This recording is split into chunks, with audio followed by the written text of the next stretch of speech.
इमाम तबरानी रवायत लाए हैं, नबी पाक अलैहिस्सलाम के हुजूर एक शख्स ने अर्ज किया था कि या रसूल अल्लाह सल्लल्लाहु ताला अलैहि वसल्लम, दौरे जाहिलियत में मैंने 360 बच्चियों को जिंदा दरगोर होने से बचाया है, क्या मुझे अल्लाह अजर देगा? मैंने दौरे जाहिलियत में 360 बच्चियों को जिंदा दरगोर होने से बचाया है, इसका मुझे अजर मिलेगा? कुर्बान जाएं। हुजूर फरमाते हैं अना अफ़साहुल अरब, मैं अरबों में सबसे ज्यादा फसीह व बलीग हूँ।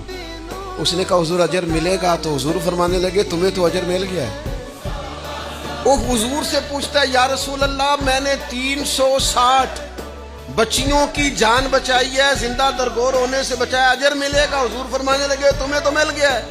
तो हुजूर फरमाने लगे तुम्हें तो अजर मिल गया है। या रसूल अल्लाह कैसे? फरमाया अल्लाह ने तुम्हें इस्लाम की तौफीक नहीं दे दी।